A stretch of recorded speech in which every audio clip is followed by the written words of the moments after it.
Today's video is going to be about my all-time favorite books that often come to my mind whenever people ask that, what's your favorite book? So it's never one, and of course I have a long list, but today I'm going to touch upon a few of my favorite books.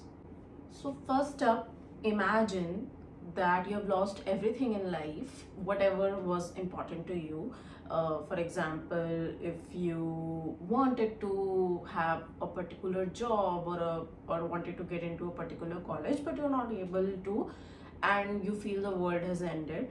And at that very moment, a door opens, like a literal door to a magical house opens, and that housekeeper gives you 99 days to get your stuff together, and it allows you to rest and isolate yourselves from the world, but at the same time it nudges you to bring yourself around and step into the world again with renewed hope and energy. So this is the plot of the first book that I'm going to talk about. It's called The House at the End of Hope Street, and in this book, the protagonist Alba fails her MPhil, and of course that's a big deal. And she's walking around and she runs into a house that she had never seen before, despite living in that city for like a long time. So she runs into 11 Hope Street and she walks in and she runs into Peggy. And Peggy gives her a chance to live in that house for 99 days. And she explains that you have only 99 days that you can stay in, and as I mentioned, turn your life around. Sounds amazing, right? And it sounds very childish, or I don't know, but I think when I read this book, I really needed hope and I really needed something that's light but also very deep, and this is what this book does. So, and in this book there are talking portraits of famous poets like Virginia Woolf and Dorothy Parker, and these famous authors, by the way, sorry. So these authors were also in need of hope when they ended up at this house in this book, not in reality. And they also spent 99 days and they went on to become these big figures that they are today. And so they decided to stay in the house as talking portraits to nudge other people who become residents of the house. Also, only women can become residents of this house. This is a house of hope for women. And if you are in need of hope, if you need some whimsy, if you like authors like Virginia Woolf and Dorothy Parker, if you like books in general, and if you believe that you need something to make you believe in second chances again, then this book is for you. House at the End of Hope Street. The next book that I'm going to talk about is also whimsical. I think I'm into fantasy and magical realism a lot.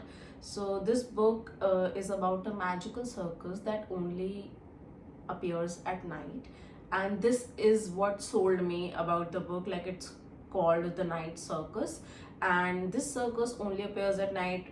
वैसे तो like right now in this world I don't think circuses happen anymore, but from what I know of circuses, they were usually a day and evening time activity and not like a night like literal night time activity. So here the circus only arrives at night, and it's not a normal circus, it's a magical circus. So nobody can see the tents being put up and the preps for the circus. They just suddenly see, like for example, right now there's an empty ground, and at like 10 p.m. or 12 p.m. I'll see a whole ass circus with no preps. So that's enough to add the whimsy.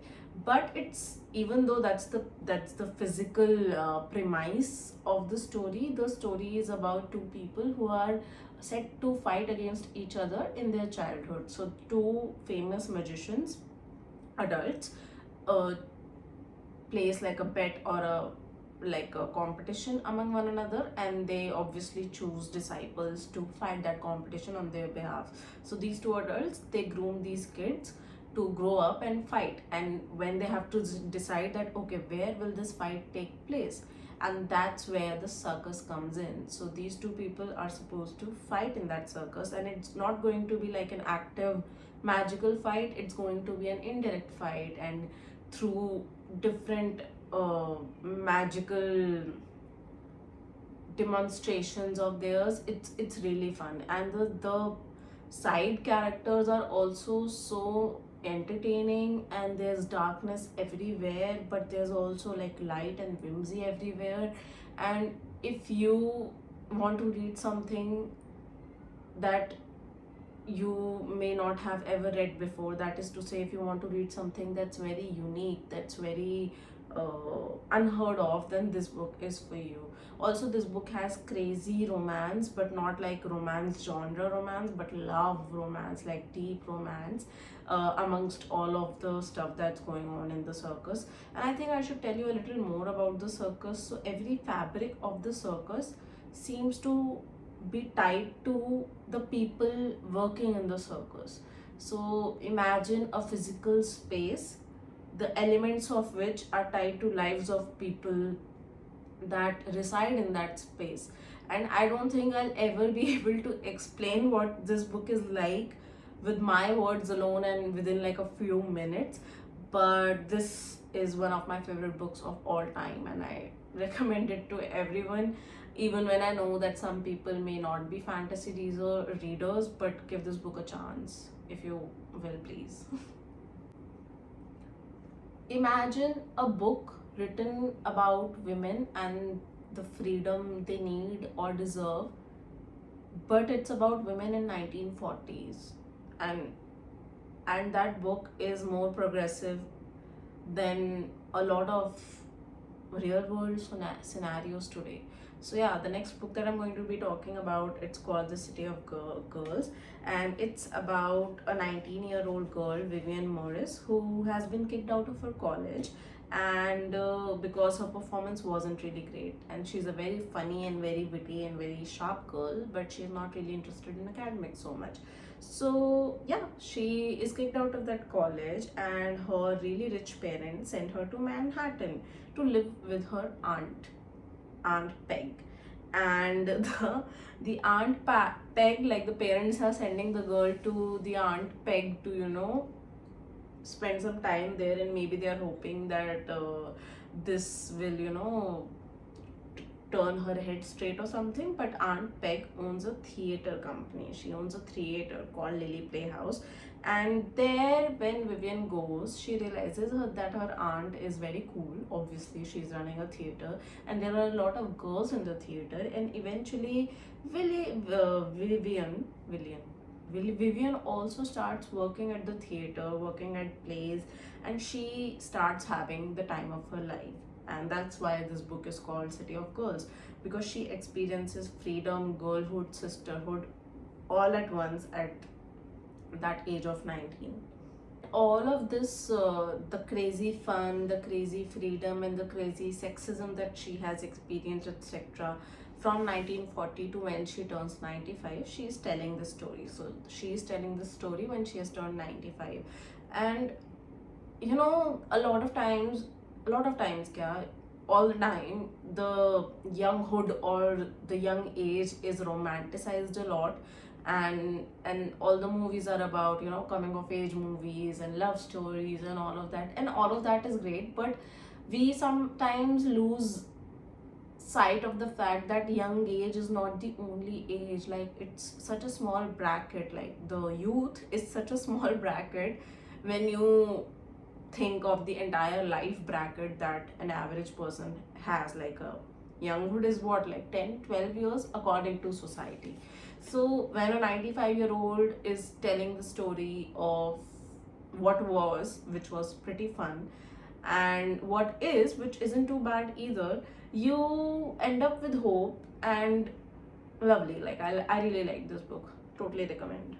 There's the next book that I'm going to talk about has a band and has a solo artist that's really brilliant, and eventually a producer realizes that the band needs a push. So a band of band of sorts is formed, and it's called Daisy Jones and the Six. The Six are a band of six boys with Daisy as the solo female artist in that band. So this book is about how the Daisy Jones and the Six is formed, and the stories of all the band members, especially Billy, the band leader, and Daisy's.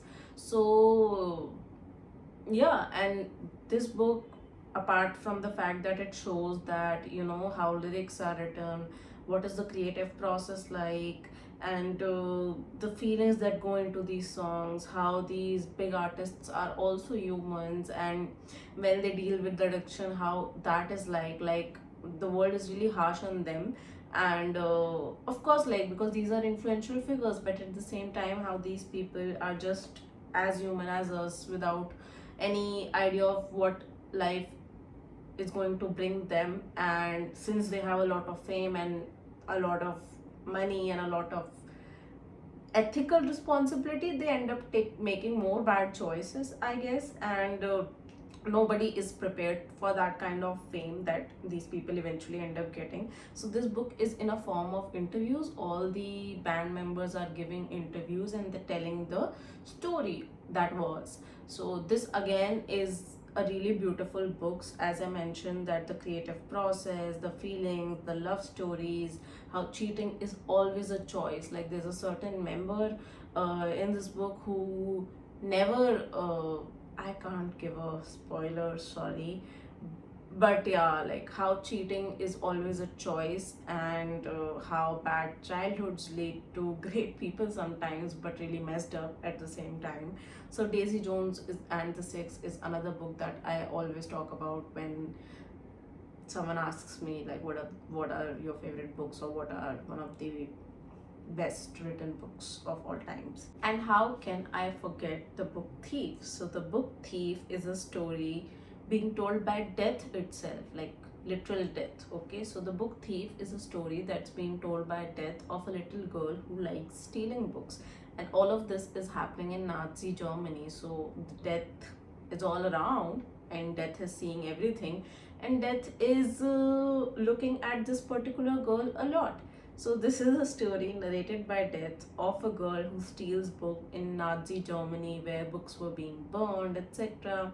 And how this little girl is like going to her foster home, and how her foster parents are like, and what how they raise her, and the abuse and the love that she receives from them, and the humanity that she sees in her foster parents, and also the lack of humanity, the friends or a friend that she makes while she is in that foster uh, home, and all of that.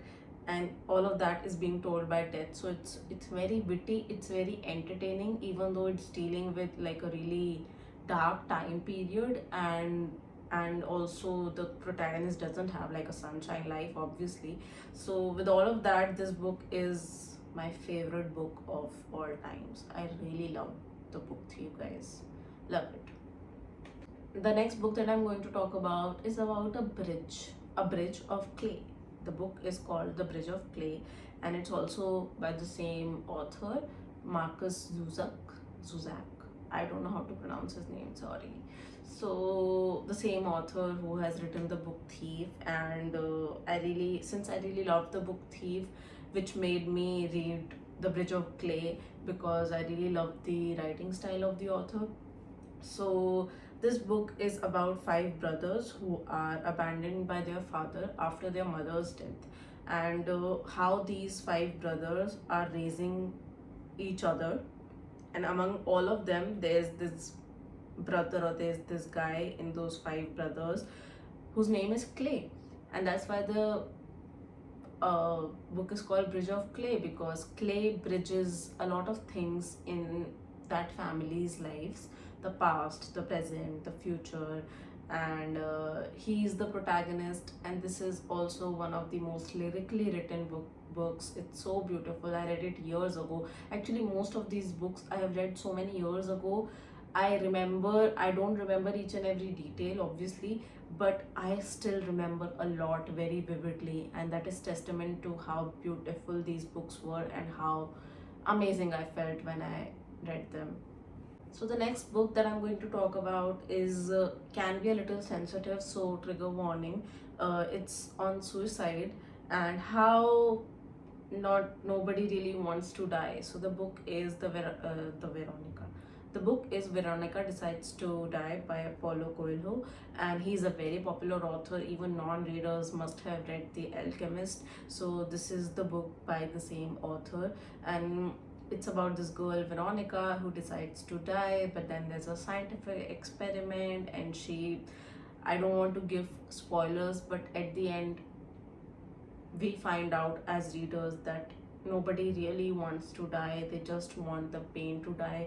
And how creatively and how beautifully uh, Paulo has put in this book this very essence of it's human to be want to keep living, because aren't people looking for immortality like Voldemort? So nobody really wants to die, it's just that feeling overcomes people. So I think, I personally think everybody should read this book, because this is like really tiny, and it talks about a very important topic, and it will aware you and maybe prepare you to deal with people who may be struggling a lot. So yeah, the next book I'm going to talk about is, I think you guys must have guessed it from my previous one. So this one's The Alchemist, and a lot of like very literary readers, and I have turned into one of them after like years of reading. But a lot of readers go like, it's, I'm just tired of people recommending The Alchemist, but it's not a bad book. It's just that a lot of times when we have matured as readers, we turn back to something much simpler and may criticize it for its uh, I don't know, technicalities, I don't know. But I still think The Alchemist is also like Veronica Decides to Die is making a very beautiful point, and very creatively, like you're there with the protagonist. So this book is about a guy who's looking for a treasure, and at the end, the moral of the story is that treasure is right where you are.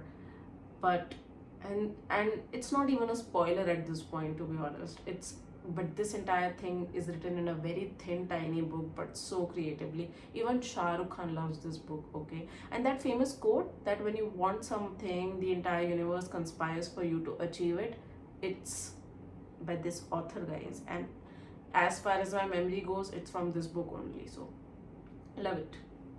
So these were some books that I really enjoyed and that come to my mind at first when people ask me what are my favorite books. And as I'm saying that this, I can think of many other books that are my favorites, and obviously I'll make other videos on those other books. And since books are like infinite in number sort of, so I'll always have more and more favorites, but this is like my core favorite at the moment.